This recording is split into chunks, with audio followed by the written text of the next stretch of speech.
Welcome to another Formula One and Done video, and in this video we're going to be talking about Red Bull's decision to replace Liam Lawson with Yuki Tsunoda after just 2 rounds, or 3 races if you include the sprint race. So usually I don't like to make videos outside of the races. I don't like to jump at all the news bits because there's always stuff happening in Formula One. But the Japanese Grand Prix is always very entertaining. You can check out my other video. I have been to the Japanese Grand Prix before, so I have lots of tips about if you actually want to go there and how to maximize it. So I sort of wanted to focus on the race coming up this weekend and talk about this separately. If you're new to the channel, welcome. I tend to not make these highly edited videos. They're designed to listen to rather than watch while you're doing other stuff. But have Red Bull made the right decision? Well, the only true answer is time will tell. And it reminds me of when Red Bull replaced Danny Kvyat with Max Verstappen for one race, and Max won his first race with Red Bull, and the rest is history, as they say. So, and I think a lot of those questions, certainly not all, but a big part of it, we will get a feel for after the Japanese Grand Prix. It will be interesting because Liam is very familiar with the Suzuka circuit, because he's done racing in other categories there. And of course, Yuki Tsunoda is Japanese. The track is owned by Honda. Honda is a big backer of not only Red Bull, but also Yuki Tsunoda. So there's a lot riding on it for him in both ways, his Red Bull debut and also with the Red Bull team. But yeah, he's not too shabby at this track either. So I think there's probably 4 things really to look out for, which is one, how does Liam perform? Because if he has a good race with Racing Bulls, then that shows he's still got it, and that raises questions about could Red Bull put him back in that seat? There's and of course if he does badly, well, what does that mean? I think with Yuki, similar question. If he performs really well, then that would almost, that obviously bodes very well to cement his position. If he does badly, then boy, doesn't that open a big can of worms. If Liam also doesn't perform well, and then Red Bull are going, well, we got rid of Daniel, we got rid of Checo, and neither of these drivers are really fit to be in the main seat, so what do we do? And then the other thing is, of course, how does Max perform and how does Isaac Hadjar perform relative to their teammates? So it'll be very interesting how the Japanese Grand Prix plays out, and obviously the races subsequently to that. But of course, you didn't click on this video for somebody to sit on the fence, right? You got to have an opinion and justify it. And my view very strongly is that I think Red Bull made the wrong decision by giving Liam Lawson the seat in the first place. I think very strongly they should have given Yuki Tsunoda the race seat at the end of the 2024 season for him to be in that position for this year. That being said, I think it's very harsh what they've done in demoting Liam Lawson after 2 races. So I think they've kind of got to the right answer the wrong way, if that makes sense. Now, to explain why I hold that view, Yuki Tsunoda, when he joined Formula One, copped a lot of criticism early on in his career that he was not disciplined in his training. Also that he just was a bit of a loose cannon, bit of a wild card. He was very aggro. He'd often sort of get very angry at his race engineers, and he copped a lot of criticism for that. And I think that's fair enough, frankly. I think that he should have got criticised for those things. But I think he fixed a lot of those things up. He moved to Italy, where the team is based, and he has become a lot more disciplined. When he wasn't chosen for the Red Bull seat, he didn't come out and criticise Red Bull or anything. He's had, some quick teammates. He's had Pierre Gasly, of course. He's had Daniel Ricciardo. He's had other really young, frankly, fairly sort of cocky drivers. I remember a couple of years ago in Drive to Survive when Nick De Vries was announced as his teammate. And he's like, I'm going to come in, going to beat my teammate, do really well. And Yuki just took it in his stride, didn't say anything, didn't trash talk. And so I think he's really grown to become the sort of quiet achiever in Formula One. He's not this big, flamboyant personality pretty boy that, subjectively you could say that Liam Lawson is. But he's turned into a really solid, complete, consistent race driver. And it gets to the point, he's been in Formula One for 4 years now. It gets to the point where you go, what more do you really want him to do? What more can you ask of him to do? And even if you look at the 2024 season, which is the most recent season, that's what really counts. What they were known as V-Carb then, but now they're called Racing Bulls. They've had other different names, AlphaTauri, Toro Rosso. It's all the same thing. They finished 8th in the championship. So on paper, this is a car that should have been finishing 15th and 16th every race. And yet, Yuki was able to score in 9 out of the 24 races in 2024. And he scored 30 out of the team's 46 points. So he's been, very consistent, very complete driver. I know no one walks around saying, oh, he's a future world champion or anything. But I really felt that they did him dirty by not signing him. And it's since been revealed, I don't know if it's ever been officially confirmed, but apparently Honda actually offered Red Bull $10 million to put Yuki in that seat. So Honda were like, well, Red Bull are kind of 50-50. We'll offer you $10 million. And Red Bull said no.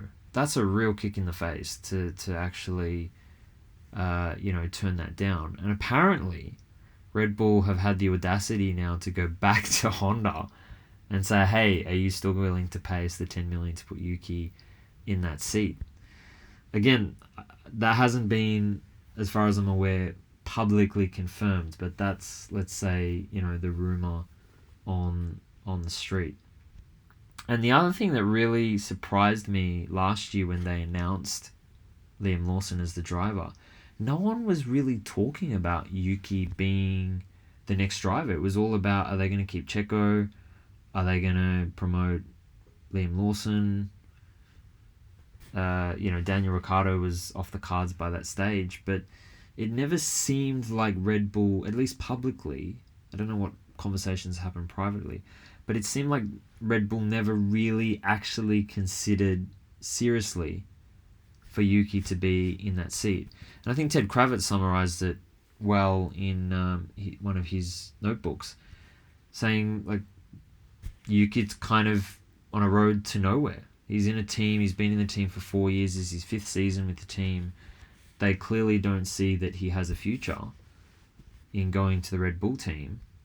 And, he's sort of backed by Honda, so he's there in that Honda team. But what does that mean for Yuki's future? So it's been a stunning turnaround, really, to think that just 3 races into the year that they have, promoted Yuki. And I really, really hope it works well for him. Because, there's been some really good drivers, Japanese drivers in Formula One that I think didn't quite get a fair go. You had Takuma Sato, who again got a chance because he was racing for BAL Honda, and once Honda sort of closed up shop, no one else really wanted him, and he since went on to win some really big races in other series.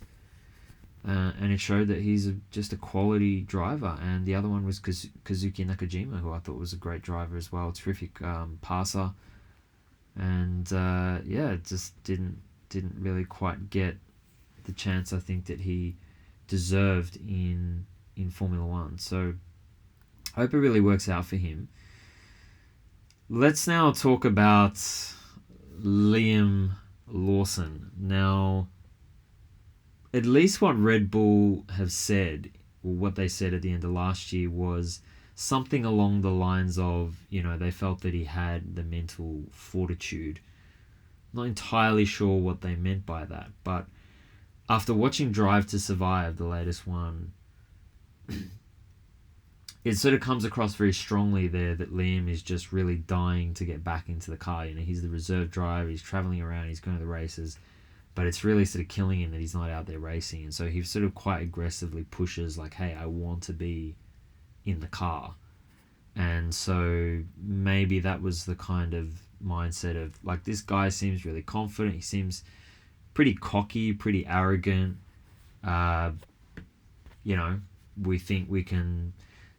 that the Red Bull approach kind of works, that you can just throw drivers at the wall and hope they stick. That's a figure of speech, in case you're not familiar. But it's just sort of like trial and error. Like, hey, let's just see if this driver works out. If they don't, we'll get someone else. If they don't, we'll get someone else. It's that sort of approach. And it seems to me like Red Bull had this approach of, well, again, he's cocky, he's confident, he can probably survive the pressure. And, 2 races in, it seems that he just hasn't. Now, I think with time he could. Like, Liam is not a slouch, right? I mean, he is a clearly talented driver, and we'll look at some of the stats very briefly in a moment. But I have to admit, and I don't want to make this personal and, get thrown away from the racing side of it, but he does seem like a very arrogant person. There's a very good interview with Tom Clarkson, or TC as he's known, a very well-known figure in Formula One, who runs the Beyond the Grid podcast, which is terrific. I've watched or listened to all of them, and it's a really good interview, and he seems very down to earth and all the rest of it. So maybe a different view, but I think in general he just seems very, very cocky, very good. I don't think there's really, like, in that sort of world, you do have to be incredibly confident in yourself. But I think when you look at other drivers, like, say, Lando Norris or Oscar Piastri, just as an example, because they're arguably the best team this year, I don't think either of them are arrogant. They're just very down to earth. They're taking their stride. As an example, Lando was asked about in China, like, hey, you're leading the Grand Prix, the championship, how do you feel? And Lando just sort of laughed and like, calm down, we've had one race. It's that kind of thing. Whereas some of the questions, I think that Liam have, the way that he, answers some of the questions. So he was asked by TC about, do you feel like it's Australia, it's your home Grand Prix? And Liam just kind of makes a mockery of him, like takes the mickey out of him, and so just teases him like, hey, you do realise I'm from New Zealand and not Australia, and they're 2 different countries, and all, and TC sort of awkwardly laughing like, yeah, I know. And I mean, you can probably tell from my accent I'm Australian, so maybe I'm a bit biased, but, and sure, like, New Zealand is a different country, but I felt the way he answered it was, well, Australia's a totally different country, and I don't consider it a home Grand Prix, and it means nothing to me. Like, that was, I'm paraphrasing slightly, but that was clearly the gist of his answer. And, I've, like, the most recent New Zealand driver was Brendan Hartley, and I was cheering for him because he was a Kiwi, and I've actually never been to New Zealand, so I don't consider it one country. And so I get what Liam's saying, but if I was in his position and I was an Australian Formula One driver and there was a Grand Prix in New Zealand and not Australia, I wouldn't turn around and say, oh, well, it's New Zealand, so it's got nothing to do with me. I would say something like, well, it's not quite a home Grand Prix, but it's the closest thing that I'll experience, and I hope there's a lot of Kiwi fans that will get behind me and cheer me. And after Liam Lawson said that, I mean, it's not like I take it personally or hold a grudge against him or anything like that. But to be honest, I thought, okay, well, if it's like that, then yeah, I'm not really going to root for him just because he's New Zealander. It's just that kind of arrogance, I think, that comes across. I think there's also a bit of sort of a lack of maturity as well. And the other incident that I thought was pretty bizarre was the Mexican Grand Prix last year.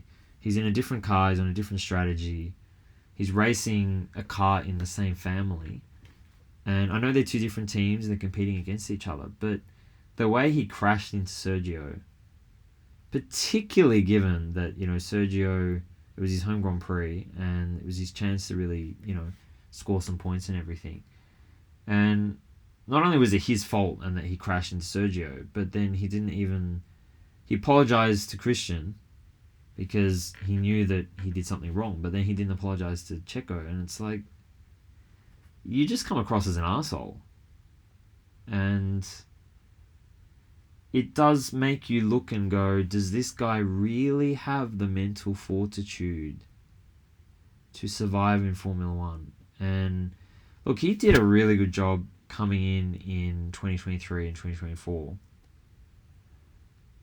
And we'll look at the numbers. But I do think that that's a different beast to being in a seat throughout the whole year. It's a grueling season. There's a lot of travel. There's a lot of media. You're going to have ups and downs, good races, bad races. You're going to have collisions, those kind of things. Can you survive that? And I think Franco Colapinto is a good example, right? He came in, had some great results, and then it sort of started to level out a bit. Then he crashed, and you just realize, like, okay, you can't just extrapolate that into perpetuity and say because you have 3 good races that you're going to have better and better and better and better and better races. It's up and down and all around, and it's not linear by any stretch of the imagination. And I think that's what we're seeing now with Liam, right? That sometimes it's 2 steps forward, 1 step back kind of thing, or maybe 1 step forward and 2 steps back. I don't know. So yeah, I think that's a long way of saying that I think that I'm not one of those trolls that gets any satisfaction in seeing people not achieve, right? It's not going to change my life in any way, whether it's Liam in the car or Yuki in the car or whatever. So I'm rooting for Liam. I am. I think that he's a talented driver. I hope he has a future in Formula One. But I think that frankly, I think he's had to eat humble pie here. I think Red Bull have had to eat humble pie. And, it's pretty clear. Well, let's see. But I think almost regardless of what happens with Yuki, Red Bull seems like they've sort of lost their nerve a bit. And, the owner, Dietrich Mateschitz, has passed away. Adrian Newey has left the team. Christian Horner has obviously had his scandals recently. There's a lot of uncertainty. What's Max going to do? And I think they seem a bit rattled and they're starting to jump at shadows, which is a figure of speech of, they're not making these really calm, rational, well thought out decisions. They're sort of jumping at, oh, well, this driver's not performing, so we're going to make a change. And inevitably, that next driver's going to have issues, and what do you do then? And, of course, Red Bull have got rid of 2 very experienced drivers in Daniel Ricciardo and Checo. They're out of the picture entirely, right? They're not on the payroll anymore. They're not reserve drivers. They're not ambassador roles. They have no ties with Red Bull whatsoever anymore. So it'd be very interesting. Now let's look at just quickly some of the head-to-head battles. So just very quickly reading out Yuki's results from 2024. So he finished 14th, 15th, 7th, 10th, retired 7th, 10th, 8th, 14th, 19th, 14th, 10th, 9th, 16th, 17th, retired, 12th, 14th, retired, 7th, 9th, 13th, and 12th. So as I mentioned, he scored in 9 out of the 24 races, 30 points. The team scored 46 points, which put them 8th in the Constructors' Championship. Yuki Tsunoda himself finished 12th in the Constructors' Championship. So clearly outperformed in that regard. His teammate Daniel Ricciardo, of course, did not finish the full season, so it's not a fair comparison, but he had 12 points and finished 17th, and Liam Lawson had 4 points and finished 21st. But of course, Liam only had those 6 races at the end. Now, what is a bit more relevant is let's have a look at the head-to-head in both 2023 and 2024, because of course Liam had those fill-in races when Daniel broke his hand in 2023.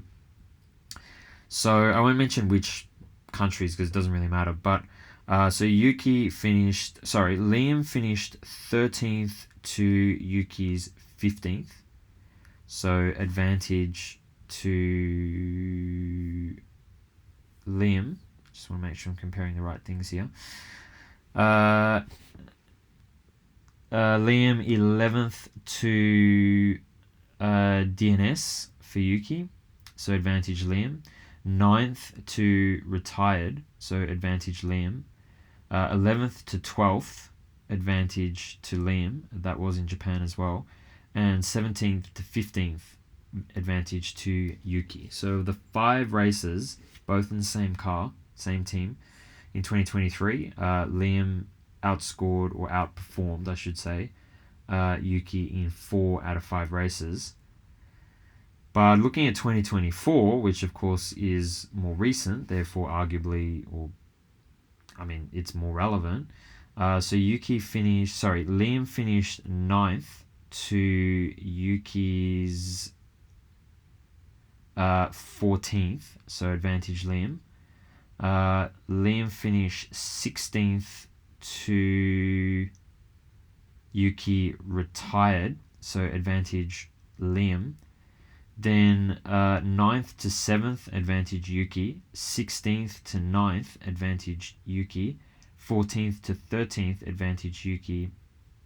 And 17th to 12th, advantage Yuki. So Yuki outperformed Liam in 4 of the 6 races in 2024.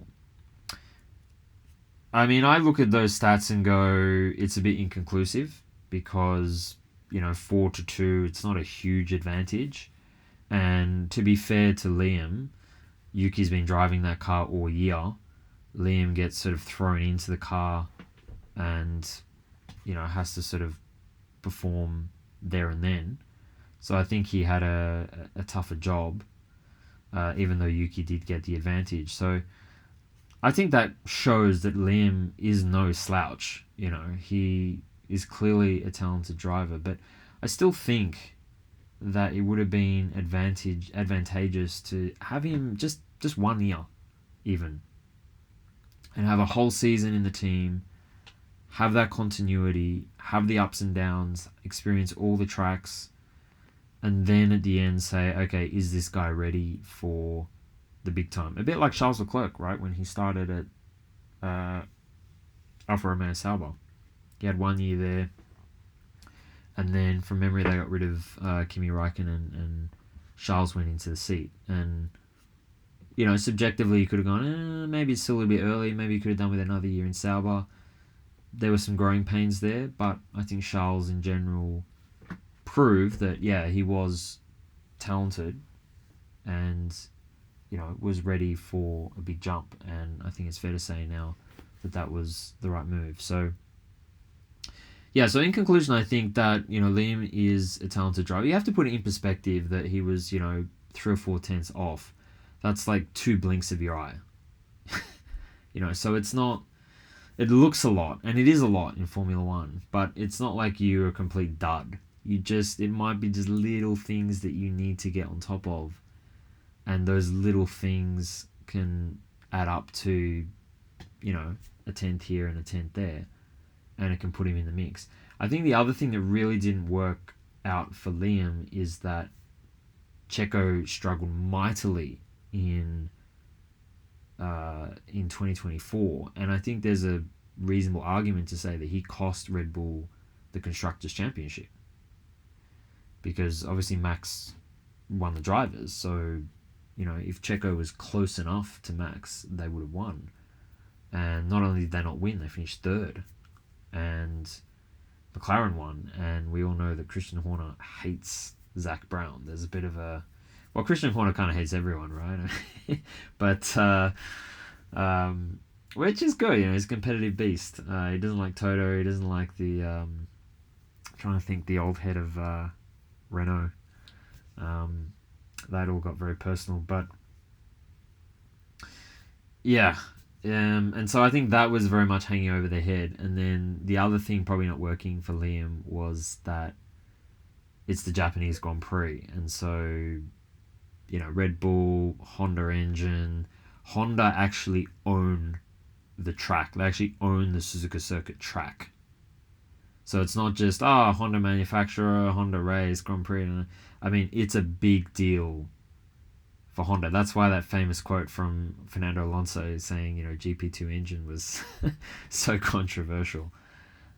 So, it's such a big thing for Red Bull to be able to say, hey, Yuki Tsunoda is our driver and Honda-powered car. And, and the fans really get behind it, because I remember going there when they just supplied AlphaTauri with the engines and not Red Bull, and there was so many AlphaTauri fans. It was incredible.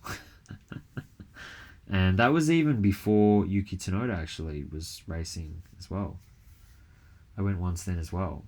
So it was just, we're going to get behind not even the Honda Formula 1 team, but just a Honda-powered car in the Red Bull B team.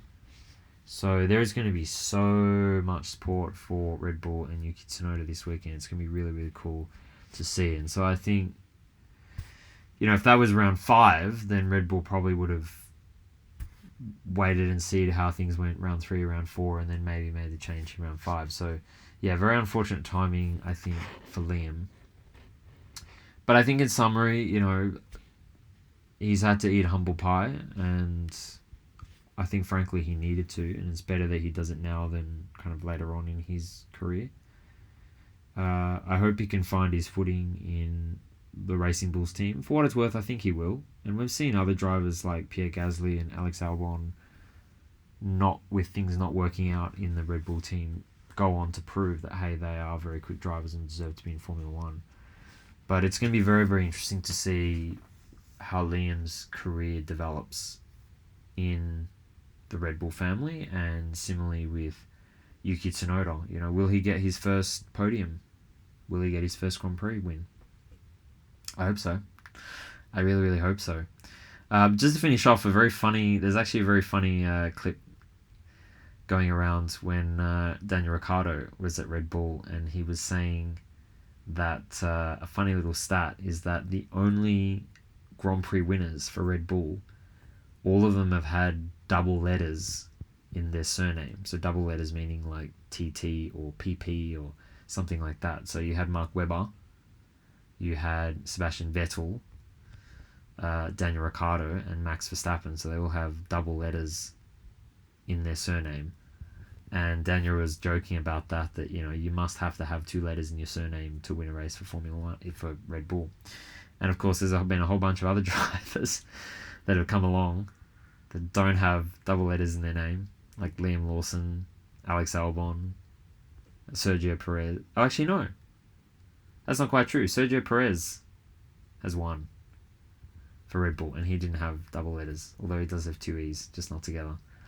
So I guess Sergio Perez broke the curse, but anyway, we'll we will see. But really interested to know what you guys think. Let me know if you were running the Red Bull Formula 1 team. What would you have done? What would you have decided? Who would you have put in the race seat at the end of last year? I suppose it's a bit irrelevant now, but and what would you choose? Would you have replaced Liam with Yuki? As I said, my view is I would have put Yuki in the seat. I would have decided that at the end of last year and seen how that played out. But given in the here and now, I think that they've made the right decision at the wrong time. They've got to the right answer the wrong way. But yeah, thanks for watching, and enjoy the Japanese Grand Prix, and stay tuned for the recap.